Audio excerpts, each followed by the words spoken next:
Sir क्या कहेंगे, ममता बनर्जी का कहना है इस्तीफा मैं नहीं दूंगी, तो हमारा संविधान हमारा कानून क्या कहता है, क्या कहेंगे? और मैं मानता हूं कि ममता बनर्जी अब संविधान को बचाने का नहीं, संविधान को खत्म करने का पूरा सिलेबस बना चुकी हैं। और ऐसे मामलों में मुझे लगता है कि ऑनरेबल हाई कोर्ट और सुप्रीम कोर्ट को इंटरवीन करके सुओ मोटो एक्शन लेके इनके ऊपर कार्रवाई करनी चाहिए। और जहां तक रह गई बात संविधान की, तो संविधान का आर्टिकल 153 साफ साफ कहता है कि किसी भी स्टेट में एक हेड ऑफ द स्टेट, एक गार्जियन के तौर पर गवर्नर की नियुक्ति की जाएगी। और अगर गवर्नर को लगेगा कि स्टेट में कुछ भी ऐसा चल रहा है जो संविधान के खिलाफ है, तो वो राष्ट्रपति को पत्र लिख सकते हैं और 356 के तहत राष्ट्रपति उस स्टेट में राष्ट्रपति शासन लगा सकता है। दूसरा तरीका है आर्टिकल 164, जिसमें साफ साफ कहा गया है कि जिस भी राज्य का राज्यपाल उस राज्य के मुख्यमंत्री को जो कि फ्लोर टेस्ट अपना प्रूव करेगा उसको मुख्यमंत्री के तौर पर चुनेगा और मुख्यमंत्री के एड एंड एडवाइस से उस राज्य के तमाम मिनिस्टर को चुना जाएगा जैसा कि मुख्यमंत्री कहेगा।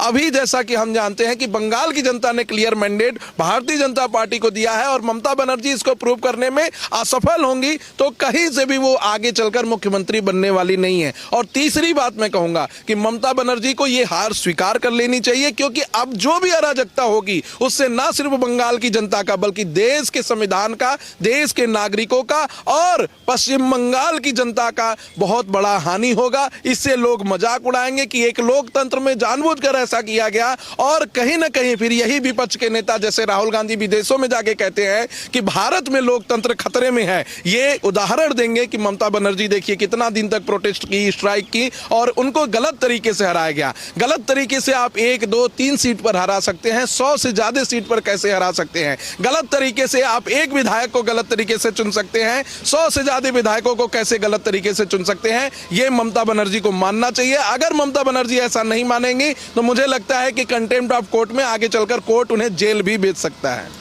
लेकिन उनका साफ कहना है कि चुनाव आयोग के साथ बीजेपी ने मिलकर वोट चोरी किया है और वोट चोरी के तहत ही हराया गया है, जनता ने नहीं हराया। देखिए, इस पर मैं आपके दर्शकों को साफ बता देना चाहता हूं कि एक स्ट्रांग रूम था। स्ट्रांग रूम को कनेक्ट करने के लिए, प्रोटेक्ट करने के लिए 3 लेयर की सुरक्षा लगाई गई थी। बाहर सीआरपीएफ के फोर्स, फिर आरएपीएफ का फोर्स, फिर स्टेट की पुलिस मशीनरी। और ये जो स्ट्रांग रूम थे सारी वीडियोग्राफी के अंतर्गत थी। जो भी चुनाव की काउंटिंग हुई वो भी वीडियोग्राफी के अंतर्गत थी। अगर ममता बनर्जी ये कह रही है कि गलत तरीके से मतदान को गिना गया या किसी की वोटिंग को बढ़ा दिया गया, तो वो ऑनरेबल हाई कोर्ट में इसको चैलेंज कर सकती हैं। और अगर हाई कोर्ट भी उनके खिलाफ जाता है तो बाद में आके ऑनरेबल सुप्रीम कोर्ट में उस ऑर्डर को चैलेंज कर सकती है। लेकिन जैसा कि हम जानते हैं, ऑनरेबल सुप्रीम कोर्ट ने SR Bombay versus union of India के केस में बहुत ही क्लियर मैंडेट